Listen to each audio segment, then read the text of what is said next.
Hello and welcome back to my channel. I am Mercedes and this is the Frugal Life with Mercedes. So we are going to do a January finances recap. So as you guys know, if you've been with me, I am doing a no spend challenge for 2025, but you guys know I have made exceptions. I will be buying groceries, I will be going couponing, and it's just to be laser focused on my finances and really pay attention to where everything is going. And the reason I'm calling it a no spend is because there's not going to be any extravagances. And I'm not really an extravagant person to begin with, but I am not going to be buying clothes, shoes, accessories, household items, big purchase type things, and just kind of make do with what we already have on hand. And that's more for people that maybe this is the first time you're coming to my channel. If so, hello, welcome. So for January, I actually did go over budget, but what I'm doing is I have a notebook for the year and I'm putting basically proposed budget for each month. And so I'm doing that at the beginning of the new month. And then what I actually spent, and I did go over budget, but that was because a couple of things came up that was unexpected.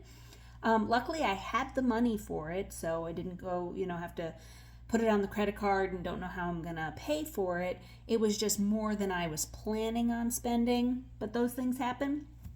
And then in February, I have one big expense coming up, but that was already planned. And that's just something that's out of the ordinary. It's a doctor visit type thing. I don't go to the doctor all that often, but even after my copay and all that. So that already is so I wrote up my February budget just this evening, just finished 10 minutes before I'm making this video. And so I did budget that in to my expenses for February, and I have the money for it and it's all good to go. So each month is going to look a little bit different depending upon what's going on. I'm waiting for one more W-2 and then I'm going to do my taxes. So if I have to pay anything out of pocket for that, you know what I mean? Every month is going to be a little bit different. So I did go over budget for the month of January, more than what I proposed to spend. But like I said, I had a couple of unexpected expenses come up. But luckily, that's why you have savings, so that you don't have to worry about it. And I think that I'm doing pretty good. And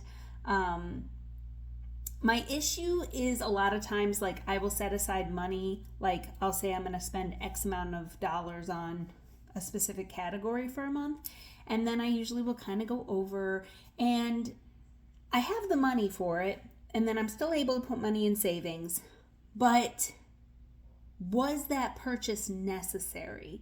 And then when you kind of get to see everything laid out, if you guys have never done it, I get people do online banking, and so do I, but I would suggest just 1 month, and if you can't do the whole month, just 1 week, take a piece of paper, I'm talking old school, piece of paper and a pen, write down every dollar you spend in a specific amount of time, whether it be a day, a week, a month, what have you, and you would be surprised of all these little purchases, and then, well, why is my savings account not bigger? Or why was I not able to put extra money towards whatever? Or where did my paycheck go? Seriously, that will put it in perspective. If you go to the gas station and pick up a drink, a couple of times a week, that could be $5-10 at each time, depending upon if you're getting snacks and drinks and all that. And that really does add up. Now, that doesn't mean that you shouldn't do it, but if you don't have it budgeted, then you might want to think about that. And also, when you're going to the grocery store, it would make more sense to pick up little road snacks and drinks so that you're not making those stops as frequently. So it's all about taking our habits or things that we enjoy, or things that are a part of our daily life, and either deciding I'm not going to do that anymore, or I'm going to find a cheaper way to do it, or the way that I'm doing it is fine and I'm okay with the amount of money that I'm spending on that. But you don't want to be in a position where you have no idea where your paycheck is going, why maybe you're like, I know I make good money, but you can't see it based off the numbers. And if you're keeping track, that's a really great way to kind of see it. And I will go online, like my online banking, I check multiple times a day. And so I do know where the money's going. But when you have it written out, it's like right there in your face, like, oh yeah, we did go out to dinner and go a little crazy there, or whatever it is. So just some things to keep in mind. So I did go over a little bit over budget in January, but I stayed on budget for couponing and for gas and all that. So, and unexpected things come up. Some things just can't be helped. So anyway, that is how January went, and I've got my proposed budget for February all set up. And like I said, I have a couple of things that are out of the norm for me, like on a typical month, but I already budgeted those in. But a really awesome thing is, well, I guess two things. You guys, I've mentioned before, but I'm just going to mention it again. I am a direct service provider, so I work with special needs individuals. That is what my job is.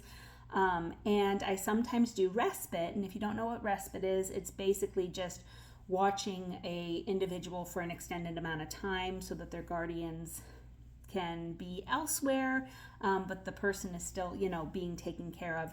And I do that several times a year, and it's a nice big paycheck. And I did that at the end of the holiday season.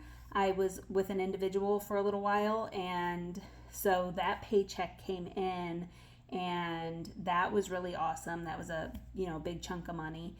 And then I was able to put a very large amount of money, very large to me, extra towards my car, because that is the big goal, is to whittle down that car and get it paid off. Because I always tell you guys, I am debt free. I was debt free for July of 21, and then May of 23 I got my car. So I was debt free for about 2 years, completely debt free, and right now all I have is my car. I was in a position where I was able to save a large down payment, which is something I was never able to do before, but I was not able to save enough to pay for the car outright. And that's okay. That is a goal. Hopefully the next time I have to get a car, which I keep cars, my last car I had for a decade. So hopefully I will be able to pay this car off here pretty soon. When I say pretty soon, much shorter than the, end of the lease, end of the pay agreement, you know what I mean? And then maybe next time, hopefully, God willing, I will be able to pay cash for my next car. So, it's all about taking what the where you are and doing the best with it, and then aspiring to do better next time. So I was able to put a large payment on the car in January, and I am very happy with where I am. So both really great wins. So anyway, thank you guys so much for watching. Please consider subscribing to my channel. If you did not know, I have an Instagram, The Frugal Life with Mercedes. Until next time, guys, bye.